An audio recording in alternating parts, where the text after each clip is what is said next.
You're listening to the Adventurous Reinvention podcast. I'm Allison Boyle, aka She Dreams of Alpine, and this is the show that's dedicated to all the adventurous spirits out there who have either been transformed by the outdoors or are interested in what it looks like to step into a new, adventurous, and courageous kind of identity in their life.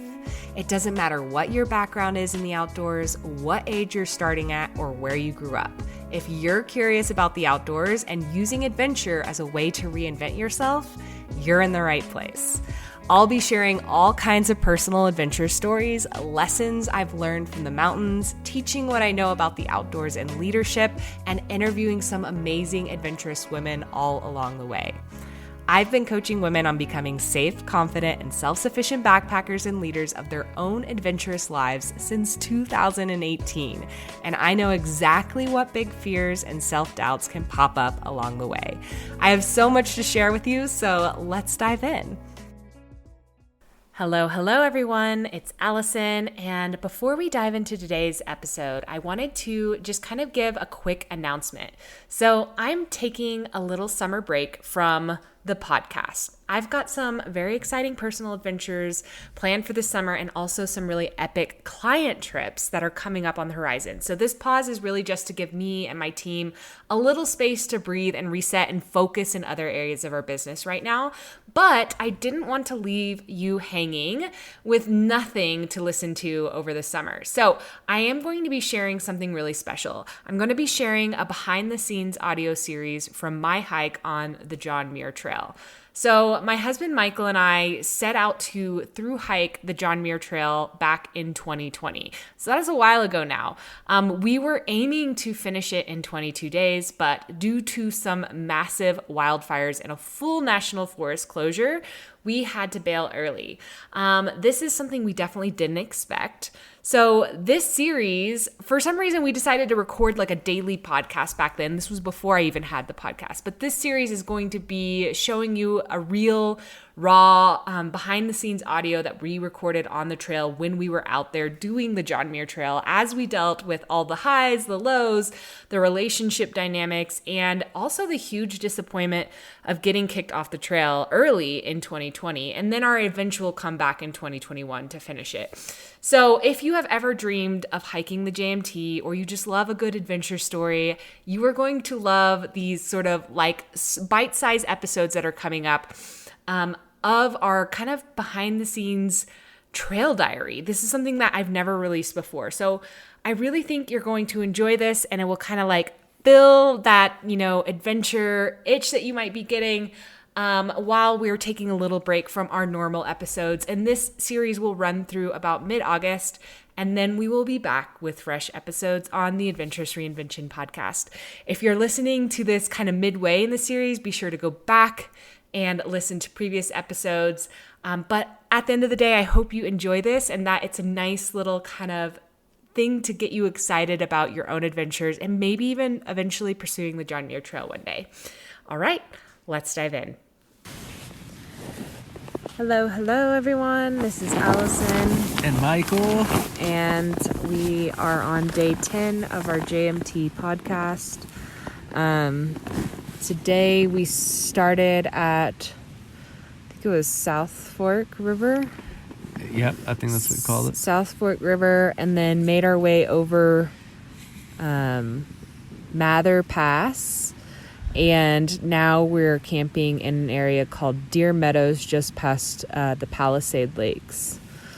So, yeah. Weirdly enough, we basically didn't see the sun all day. Yeah, today was weird. We woke up, or like we went to sleep and it was quite smoky, and then we woke up and it was still very smoky, and it was so smoky all day that it basically covered the sun and made it cool, like we were hiking in shade, or like if it was winter or something. Yeah, it felt like when we hike in the mornings in the canyon and the sun hasn't creeped over the mountains. It was just like that all day. It was bizarre that the smoke is so thick, and it's just gotten worse over the day, and we'll get to that. But it was weird. It was apocalyptic kind of feeling. The sun was like pink and red throughout Yeah. the day. Like, it wasn't like the sun. Like It was kind of beautiful in a way, but it was like weird because the other days have been like pretty hot. It was weird, and it was cool, and in a way, and it actually made for some cool photos. As I'm sure I've mentioned before, it always makes for interesting photos because the lighting becomes more even and not so harsh, contrasty. So, but I don't know. I feel like, would you say you were hiking? I never saw you put a mask on, so I'm guessing you were okay the whole day. Yeah, I don't do well hiking uphill in a mask, and then I guess downhill I was just like, I don't know, I didn't feel like it. I wore my buff, which doesn't really do anything, but it helps smoke, mask the smell, which is just after a while it kind of gets you a headache from smelling the same thing over and over. But yeah, very pinkish looking. You could look at the sun directly. It was really weird. You could see where it was, but it wasn't casting any shadows. It was very, very bizarre. Yeah, and today wasn't all that like horribly hard like yesterday, but I feel like both of us feel very tired right now. Yeah, I think today was way more smooth. We did about it was around 2,000 feet of gain, which is like way less than yesterday, and it was about almost half of what yesterday was. And then we did still around 12.5 miles, so we still got around the same amount of mileage. Yeah. But going up Mather was way more chill. It was 2,000 feet over 5 miles from going northbound, and it wasn't that big of a deal. It felt really like it went by really quickly. It did. The pass was pretty cool. You like in most passes, you end up in a saddle. We took a break up there. You know, it wasn't like endless switchbacks or anything. You had some switchbacks at the end, but and then when you came over, this is what keeps like surprising me is when you go over a pass and you see what's on the other side, it always just looks pretty barren, because you'll see like where the tree line sort of picks up again, but it looks from up there, the trees look so small, so it looks like alpine-y but with like bushes. And then when you like get back into like the trees, it just feels like a different world. It doesn't feel like it does from up there. I think Michael like didn't think the Palisade Lakes were that pretty, and then when he got down into it, he was like in awe of it the whole time. And I told you it was probably my top 2 visually beautiful hikes. It was very trippy, like coming down Mather Pass. It was just like, it just felt like you were in this endless rock field. And yeah, it took a while to get down to the lakes, it felt like. Yeah, and then once you were at the lakes, it was really beautiful. It was like these giant slabs of granite that you were walking over near the lake. It was a mixture, of cascading like dome-like granite with gold, basically grass patched around, and then there's this blue water lake. So I told you it looked like something out of a Greek mythology setting. It was just kind of very bizarre, very kind of Mediterranean, but with like lots of granite, and with the smoke, again, kind of weird, but it made it feel a little bit more mystical or something. Yeah, for sure. Yeah. And like it was like about 7-8 miles. Yeah, around 7 to 8 miles back from the top of Mather down to where we're camping tonight.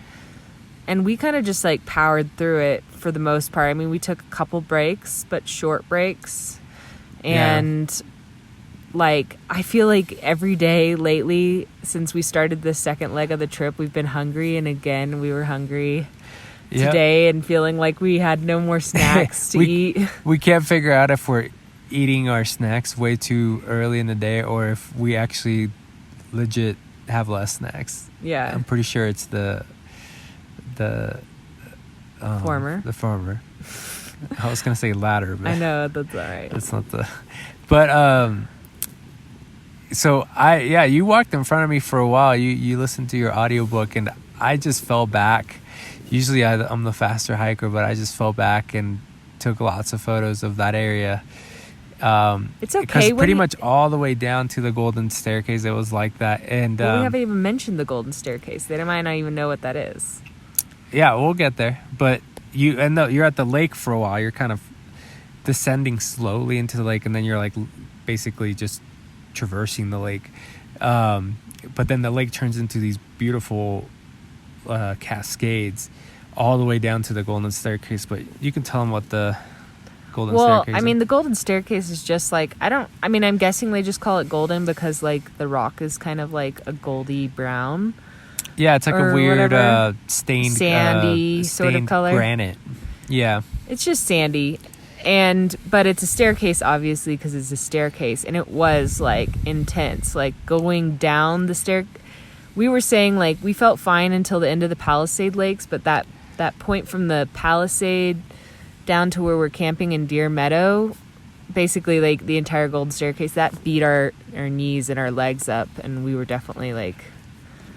pretty tired by the end of that. Like, I just felt like every rock that I stepped on, it was like facing upward. Bad today. What? Your line, picking your line. What do you mean? Oh, in mountain biking they call it picking your line. Like you. There was no line to pick. All the rocks were up. Yeah, but I could see what you meant. You were like stepping on the hard edges or the sharp ends of the rocks, so you were. They just always presented themselves to me that way. I get like that too when I get tired because you're not like carefully choosing where you're stepping and get lazy. Choosing. There just wasn't as many options. I feel like it was really like just a rugged like trail. Yeah, I feel like I felt fine, and I think you did too until the staircase. Yeah. Stepping down. But it was nice. Always more high impact than actually going up. It helped having the audiobook to listen to because it takes my mind off the pain a little bit. So yeah, there's actually the other cool part about that section, once we started coming down the pass into the Greek mythology land, was that we didn't see anybody for a while. Yeah, we were pretty alone like almost all day, it feels like. I mean, we talked to a couple little groups going up Mather, but barely saw any. But yeah, once we head over the hump, we literally talked to somebody at the top. And then once we came over to the other side, we didn't see anybody for a while. So it felt even more remote and more, just, what did you call it? Like... apocalyptic? Well, yeah, eerie. A little bit eerie with the smoke and everything. And eventually we came across a couple other parties at the Golden Staircase. But now we're at camp, and camp is nice. We're right by a little lake, and there was a bunch of... Yeah, river, sorry. I'm tired. So lake, river, same thing. We hung out. We got in at, 4, so we had a little bit more downtime, but I still feel like I didn't really get to, chill. I just, filtered water and washed clothes and made dinner. And also, we got a message from... my friend who has been on the other end of my Garmin InReach Mini, keeping us posted about the fires. I check it every night, and I checked it when we got into camp, and she let us know. I asked her yesterday because she had told us there was that new fire, and we just found out. I think I mistakenly mentioned or said it was at the North Fork of Big Pine, but apparently there's a different North Fork, and it's on the west side, more towards Shaver Lake, which is like pretty near Fresno. Yeah, close, if you know the Central Valley, close to Fresno. So that's actually where the fire is. And what did I tell you the name was? It was like I don't know. I've heard Florence Hamilton. No, that's wrong. Completely wrong. Okay, we don't remember the name of the fire. And anyways, I asked her... Oh, something Creek, huh? Yeah, it's something Creek. Yeah. I asked her to reach out to Muir Trail Ranch because that's our next resupply And I realized that Shaver Lake was sort of close to that resupply point. So I asked her if she could reach out to make sure that they're open still. And she messaged us back later today saying that she called them and that they've been told to evacuate the area. But like apparently they're still sticking around right now, but they don't know if they'll leave soon. It's like 40-something miles away. And it's like... the fire to them. The problem is with betting on Muir Trail Ranch staying open is that we're still 3 days out. And if they close, then we'd be screwed with having no food. Yeah, even if we backtracked... yeah, because it'd be like... yeah, even if we backtrack, we'd have to go back to like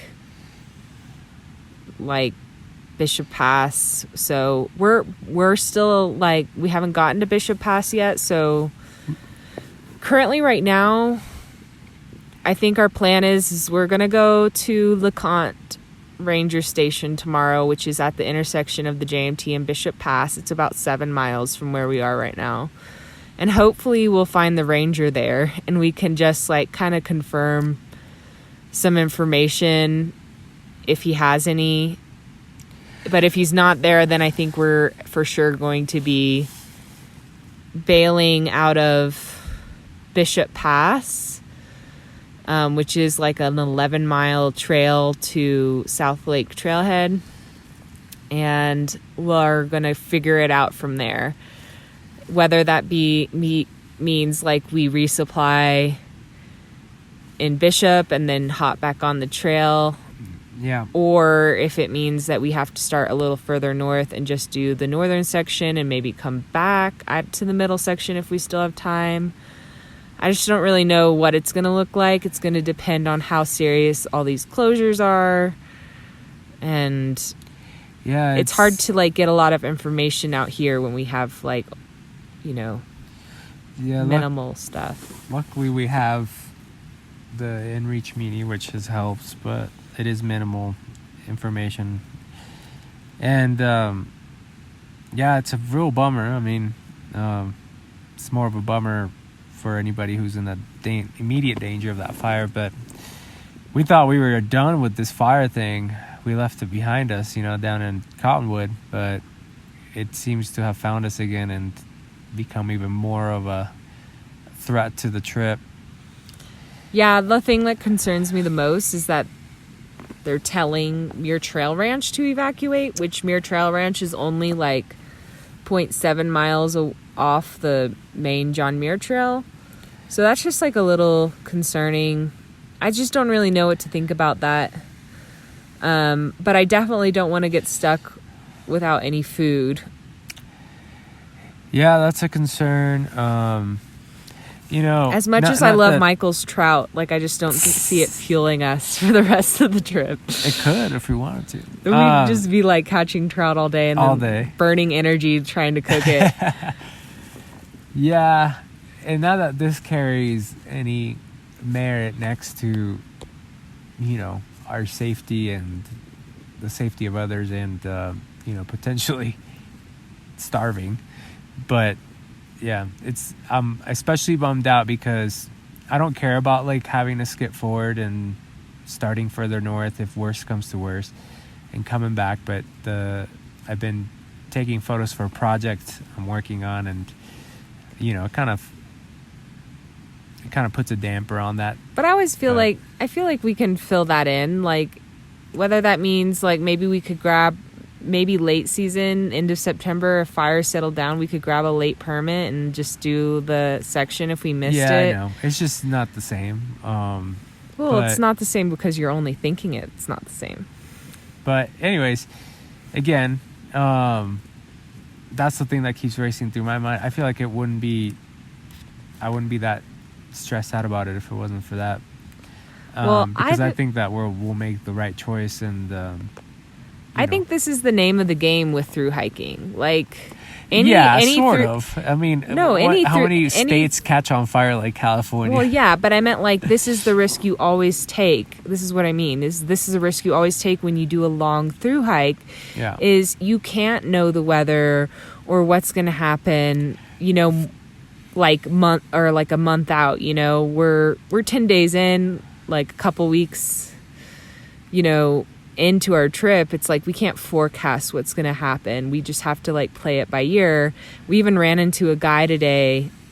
He was a PCTer from 2019. He did from last year, south to north, but they had to skip a big portion of the Sierra Nevadas because the snow and the river was like they were too big and too hard to cross, and so they tried for a while, but it became too much. Yeah, they were just post holding and in snow without. And it was kind of gear. dangerous, and they ended up bailing out of Taboose Pass and then starting north at Chester, which I'm actually not quite sure where Chester is, but yeah, we've heard a couple people about starting there that were doing PCT sections, but we'll have to look that up. Yeah. So, but anyways, we ran into him, and he was finishing his PCT hike right now. Within the next day or two. Yeah, he was almost done. And he said he started at Chester, and he's just now making his way to he's from New York. Pass. Yeah, he's from New York. So he's come back just last year and this year to do that. And that's the thing. I feel like going back to kind of like you never know what you're going to get. You just never know what you're going to get in the mountains anyways. Like anytime you go into the mountains, you're never promised like a complete trip or a flawless trip or a summit or, perfect conditions. And sometimes you have to make tough calls, or you have to pivot, or you have to, for sure, do all kinds of things. And it's without a doubt, that's like the selfish part of me, not the logical part of me. It's like, and I'm aware of it, but I just wanted to make it be known. I think it's natural. I mean, I'm bummed too. It's like we've been planning this forever, but we don't know what's going to happen at this point. So we're all just like, it's all just like conjecture right now. We're not really sure. We don't have much information except that closures or evacuations were, ordered, and which is a little bit concerning. The smoke is thick right now. And the smoke is very bad. Yeah. This is the worst we've seen it. Even compared to Cottonwood. It's ashing. It's raining ash right now. But the which was the case back in Cottonwood, but the thickness of the smoke is definitely the worst we've seen it on the trail. So I will say, like, this section of the JMT, like the last couple days have been new to me. Since Rays Lake till now have been new sections for me. I've section hiked a lot of the John Muir Trail. But this particular section where you go into Evolution Basin and all that keeps eluding me. Like, for some reason, like, I keep planning trips into this section and not, like, making it out here for whatever reason. Yeah.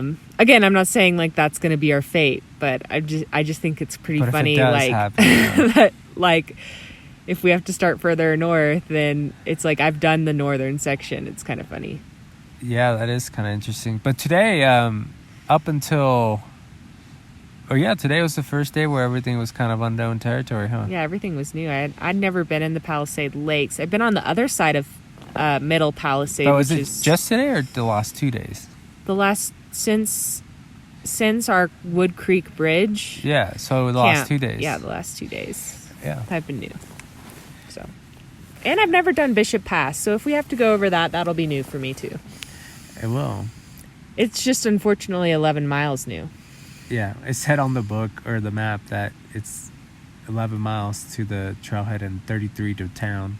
33 to town or 20 to town? I think it's 20 to town. 33.1 to town. Well, hopefully Gosh, hopefully we'll be able to get a hitch a ride down into town. Like, I just so hopefully really hope, because otherwise we'll be doing a day's worth of food and 33 miles. Yeah. We'll be sticking our thumb out the entire way. Downhill the whole time. Also, maybe we can get Lone Pine Kurt to pick us up. Is it Kurt or Kirk? I think it's Kirk. Kirk. Because I told that guy to call him Captain Kirk, but I don't know if he did. Nice. Anyways, this, for those of you wondering, that's a guy that's sort of works for Mount Wilson, which is the little hotel we stay at. I don't think he works for him. He's just an independent dude that does shuttles. Okay, yeah. But they kind of coordinate together, those two places. Sometimes. So. But anyways, I mean, if we have his number? If we decide we're gonna bail, I might inReach Minnie Ashima and ask her if she can see if he can pick us up. Oh, like ahead of time, because we'll number? still have like a day before we get there. I don't have his number, but I'm sure you can find it on the interwebs. Okay, so you'll have her do both. I'll have her Google it. Yep. So tomorrow's gonna be roll of the dice. Yeah, we'll see. Hopefully we can run into the ranger. Hopefully he's hanging around his house. Yeah. House place. So. But yeah, our campground's pretty sweet besides the smoke. Got some nice little water source. Dipped their feet, washed their clothes, did some fishing. And now we're going to go to bed because I'm really tired. Yep. And all right. Thank you all for listening to our jabbering. Stay tuned. All right. Bye-bye.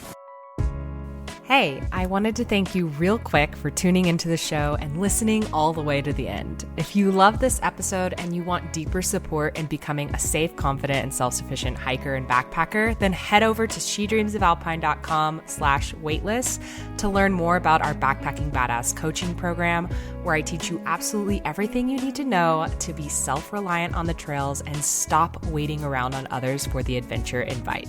So I'd love to help you more in your journey of stepping into your adventurous identity, and that program is the absolute best place for us to start working together. So again, that's shedreamsofalpine.com/waitlist, and you can learn all about it there. So that's it for today, folks. I hope you get to spend some time outside this week, and I'll be back very soon with a brand new episode. Bye.